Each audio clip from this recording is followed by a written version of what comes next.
Imagine stepping outside into torrential rain.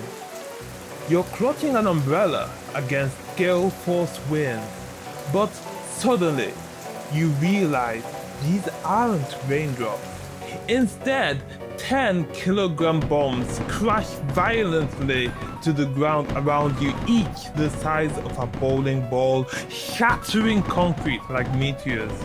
But that's not even the worst part. These bombs are living creatures. Specifically, they're Pokémon known as Voltorb. Oh, and this storm won't stop for another 24 hours. Therefore, we have to ask, what kind of devastation would this global disaster cause, and could humanity even survive? Spoiler alert, the fact everyone dies isn't even the worst part. You might think this scenario sounds ridiculous, frankly so did I, but during the latest Pokémon Symposium, Professor Rowan proposed that powerful electrical storms caused by Zapdos could lift Voltorb into the sky and cause them to fall like explosive hailstones around power plants and human settlements. His idea was provocative at best and alarming at worst because of the response from the audience. People who claimed to be masters and gurus were debating heatedly, yet their reasoning often relied on misconceptions that arose from Pokédex entries written by inexperienced assistants rather than accurate scientific literature. And that's why I created this video. I'm about to set the record straight. So, what exactly are Voltorb? In short, Voltorb are electric-type Pokémon first documented shortly after Pokeballs were invented, and they are suspiciously similar in appearance. These creatures are famous, or infamous, for their extreme sensitivity, their volatility, and their shocking tendency to explode at the slightest disturbance. But how scientifically credible are those explosive claims? Could a rainstorm or falling Voltorb really happen, and what would it mean if it did? Today, using real science, I'm going to demystify Voltorb's Pokédex entries so you can answer the question that nobody would have been able to answer back in the symposium. What if it rained bombs for 24 hours?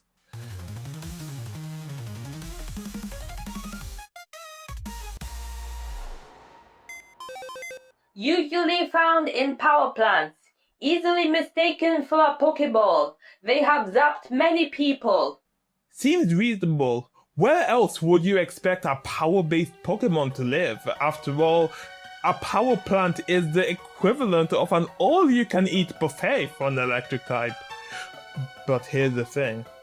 Why are so many people getting zapped by something they innocuously thought to be a Pokeball? Well, first of all, Pokeballs aren't the size of beach balls.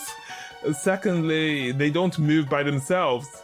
Yet somehow there seems to be hordes of 10-year-olds regularly confusing Voltorb for genuine Pokeballs. Who is surprised though?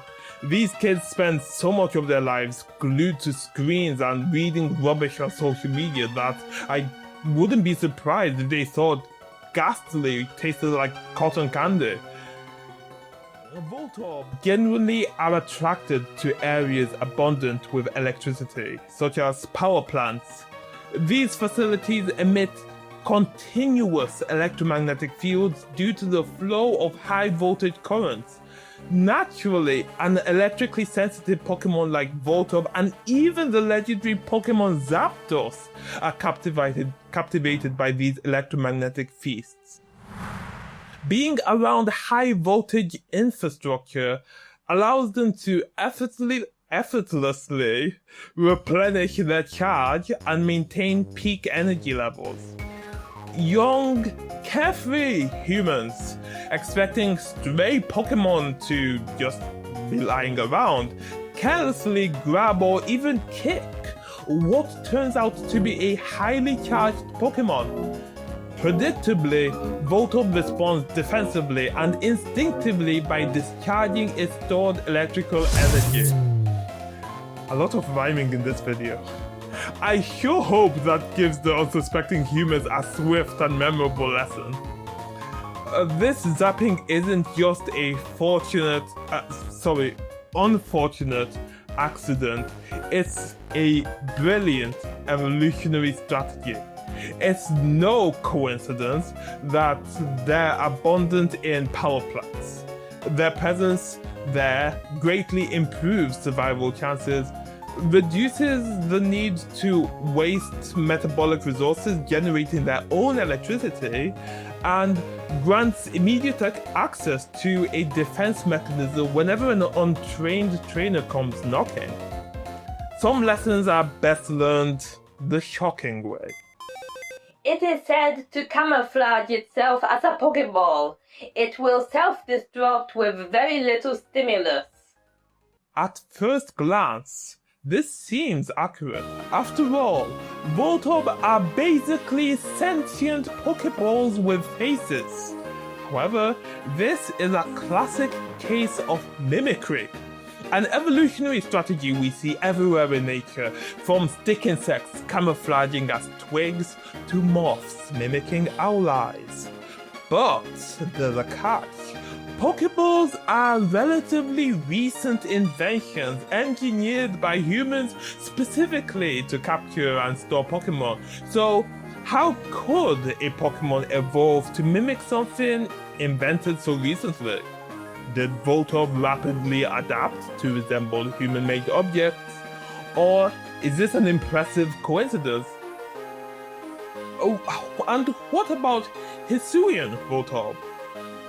We uncover more problems when we get to the second claim. It will self-destruct with very little stimulus. Oh, you know what would make a really great evolutionary strategy? If I nearly kill myself, even if so much as a drop of rain falls on me? In all seriousness, animals do have self-defense mechanisms.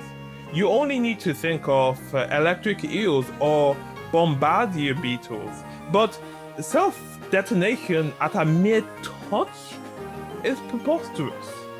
Yet we clearly observe Voltorb doing something that closely resembles explosion whenever it's startled or stressed. So what exactly is happening here? Voltorb's explosion isn't really a chemical detonation as you might see with dynamite or TNT. Instead, it's a rapid discharge of stored electrical energy, akin to how a capacitor violently discharges if short-circuited or damaged. Imagine Voltorb as a car battery or giant capacitor. It continuously stores electricity, and when severely stressed, that built-up charge discharges suddenly and dramatically, causing what appears as an explosion. The bang we witness isn't something that uses up all the last morsels of metabolic energy in Voltorb's body. It's mostly just excess energy it loses that heats and rapidly expands the air around Voltorb, creating a powerful shockwave. Voltorb is similar to electric eels or certain bioelectric organisms that store charge chemically or electrostatically in specialized cells. I reckon that Voltorb's muscles may involuntarily release the stored charge all at once due to an adrenaline avalanche, triggering an instantaneous electrical discharge. What is the role of these sudden shockwaves? They serve as deterrents or can be used to stun and even kill prey. Sure, it might incapacitate Voltorb briefly if its metabolic energy is stripped away with the excess, but a single explosive display could mean Voltorb survives another day. Thus, it's an evolutionary gamble, risking personal harm for long-term survival. This is why Voltorb have another trick up their sleeve. Have you ever wondered why Voltorb look like Pokeballs? Don't overthink it like I did. You would definitely tell the difference between a Pokeball and a Voltorb, but Pokemon might not. Many Pokemon that dwell in the same habitats as Voltorb have associated the Pokeball with a seismic upgrade in quality of life. No more hunting for food, no more looking for a place to sleep that is safe, no more worrying about minor cuts being a death sentence. As a result, Voltorb don't technically need the ability to explode to survive, but it is a nice bonus, which is why Voltorb is respected everywhere. I respect you too, Voltorb. Voltorb is extremely sensitive. It explodes at the slightest of shocks. It is rumored that it was first created when a Pokeball was exposed to a powerful pulse of energy.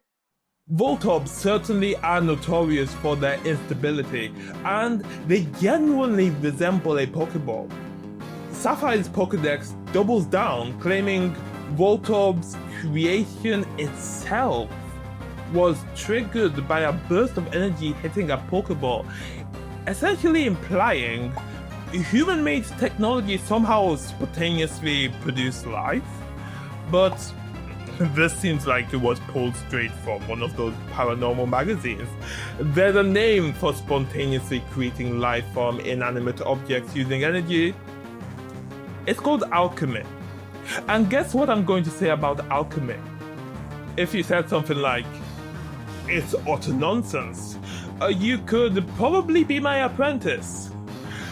While energy can indeed influence organic molecules and even stimulate chemical reactions, going from a complex technological device directly to a fully functioning sentient organism breaks the laws of physics and biology. Is there even an iota of truth in this Pokédex entry? That is, other than the first part of the entry which we've already discussed.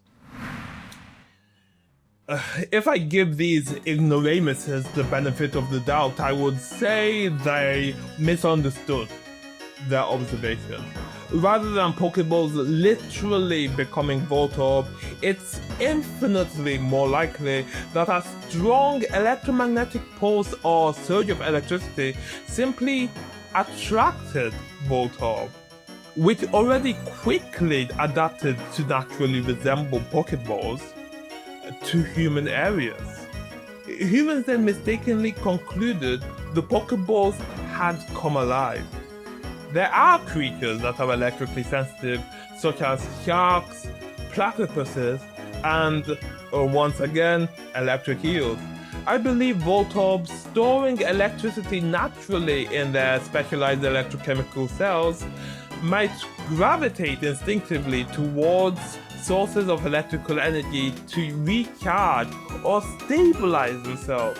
A powerful pulse or energy like a lightning strike would be a beacon drawing nearby Voltorb directly to Pokeballs, like a light attracting moths, possibly clustering them together and causing confusion among human observers.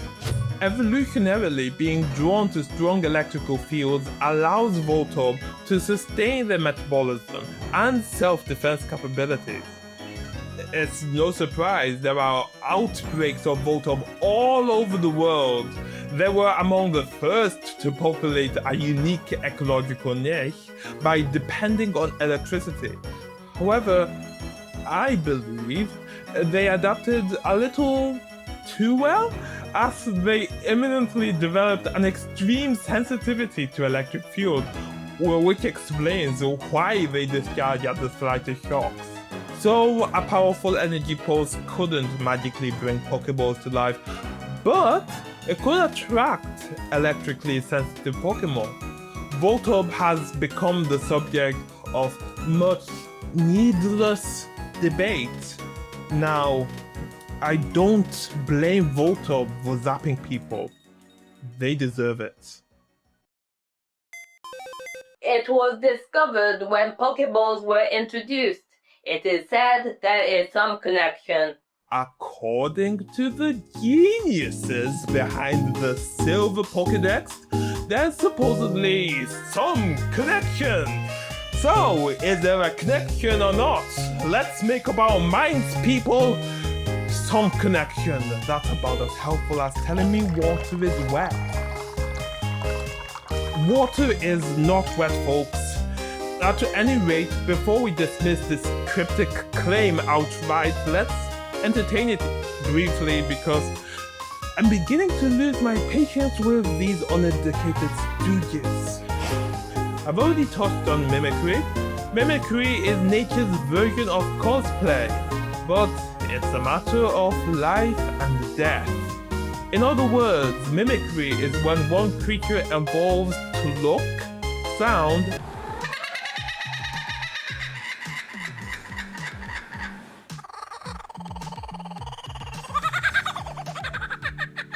or behave like something else.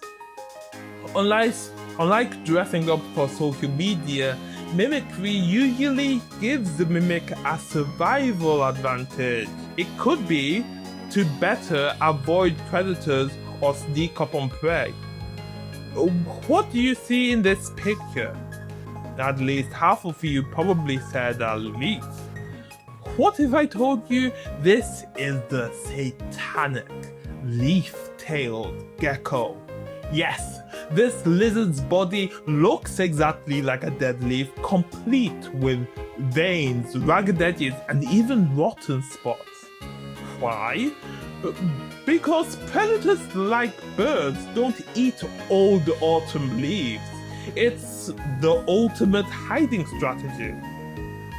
Consider pigeons in cities, squirrels near picnic tables, or raccoons rummaging through bins. Animals adapt quickly to human-made environments. Similarly, as soon as humans introduced Pokeballs, Voltorb populations might have undergone rapid selective pressure.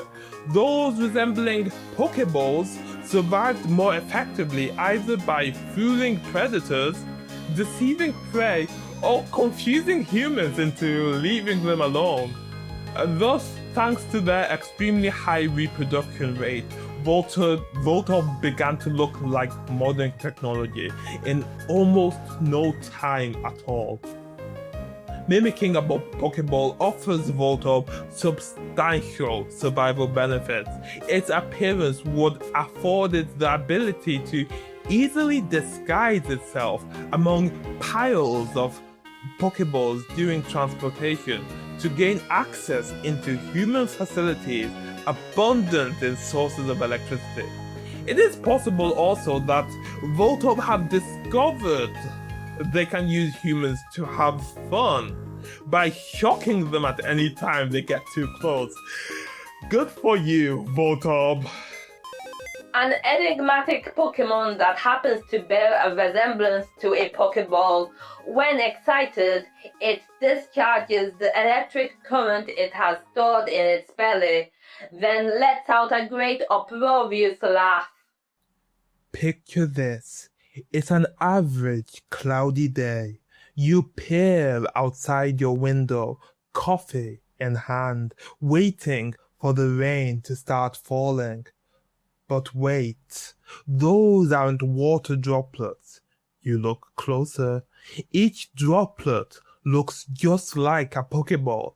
Also, they're massive. They must be at least the size of your fist. A few moments later, you realize to your sheer horror that these are Voltorb, hurtling toward the ground at 65 meters per second. That's roughly the energy of a bowling ball dropped from the 15th floor of a hotel. For the next 24 hours straight, one Voltorb per square meter per hour rains down upon every part of the world. Across all the land on Earth, that's a few quadrillion Voltorb weighing more than 7 times the whole of humanity. So, what happens first? Let's crunch some numbers carefully, because those explosions are no joke. Voltorb contains enough stored charge to power a bus.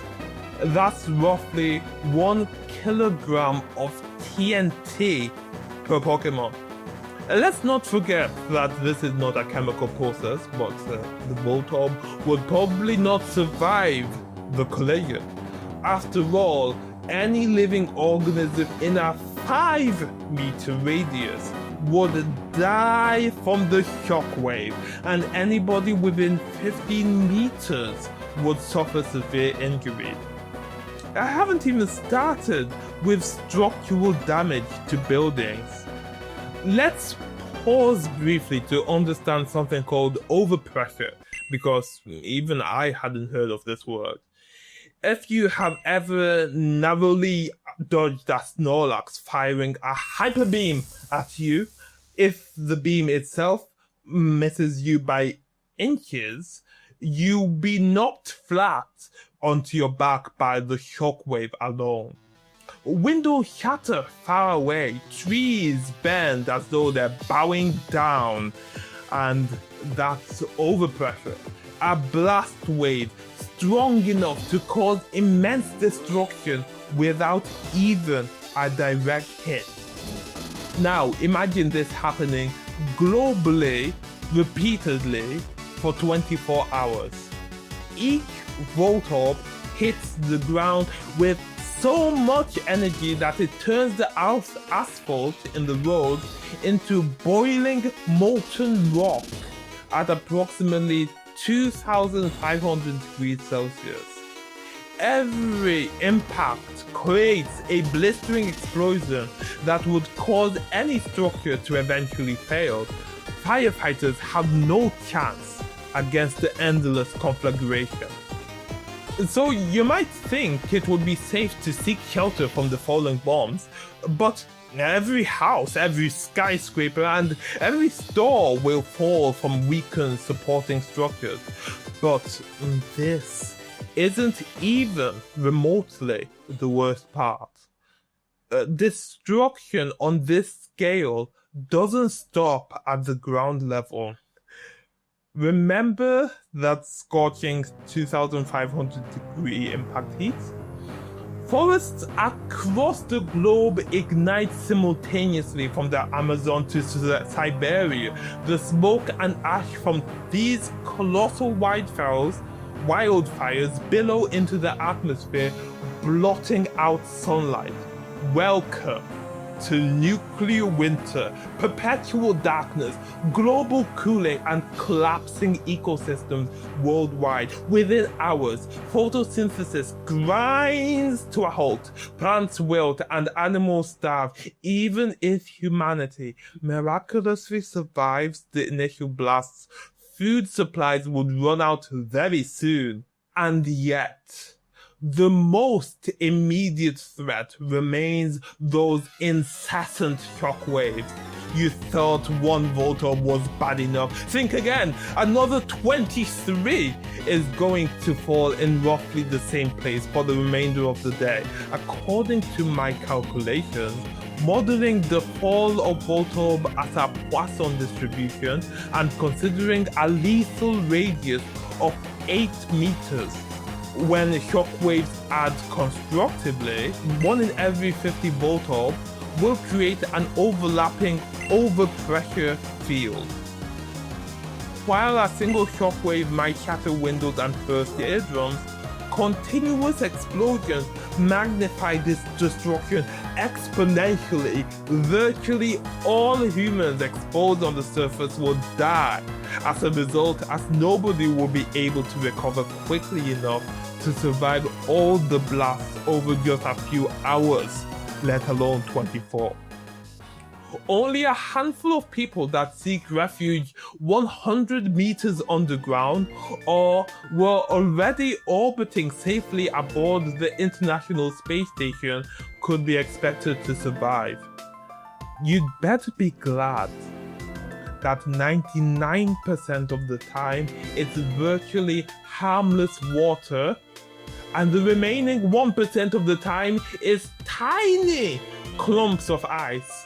As for Voltorb, they're definitely not laughing, because they'd also be dead, as every other Pokemon that couldn't protect themselves or hide in time. During the study of this Pokemon, it was discovered that its components are not found in nature. Not found in nature?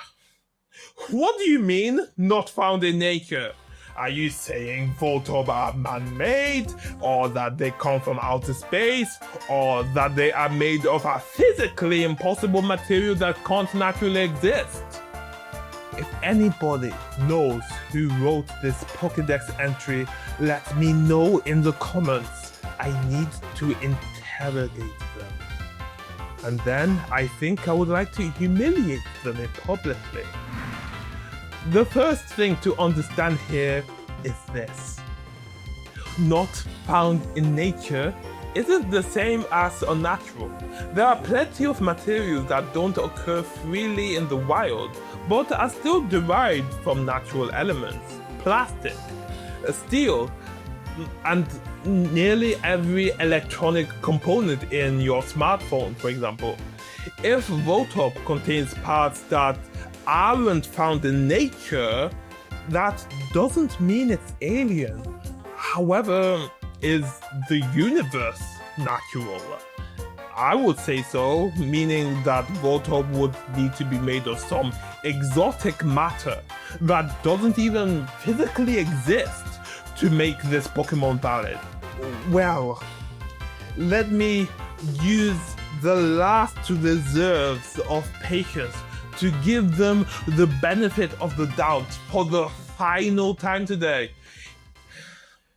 It could mean its biology contains synthetic compounds like conductive proteins, exotic lipids, or electrically active nanostructures engineered by evolution to serve a very specific purpose. And if you're wondering whether real organisms can do that, because you definitely should if you were paying attention, yes, they can. Take magnetotactic bacteria.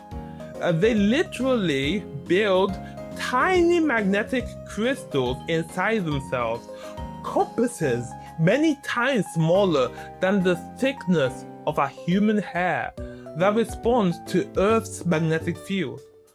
Those crystals are biogenic magnetite, which basically means the magnetite ore that is not naturally found in organisms has become biogenic, meaning it can now be found in or produced by organisms.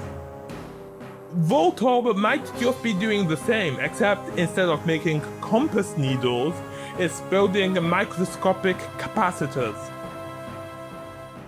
One theory I find compelling is that Voltorb's internal structure operates like a bioengineered supercapacitor, a compact chamber storing immense amounts of electrical charge and energy. The components inside may resemble advanced materials like carbon nanotubes or conductive polymers, materials we can produce in labs today, but nature typically would not. Also notice how I said like. Often nature invents things more elegant than we could. Yet, if Voltorb had evolved in electrically saturated environments like power plants, abandoned facilities, or even near thunderstorms, it's not far-fetched to think selective pressure favored individuals with insides that resemble electric devices. A body built from exotic materials wouldn't be alien. It would be optimal, strong, light, conductive, and efficient. Perfect for a creature that lives to absorb, store, and unleash energy. So, is Crystal's entry completely wrong? Well, yes. After all, if unnatural components are in Voltorb, it implies Voltorb itself is unnatural, which I strongly believe is not the case, because the Hisuian Voltorb demonstrates how readily Voltorb can adapt in a time before modern tools of medicine existed. I don't want to eagerly discredit this entire study though.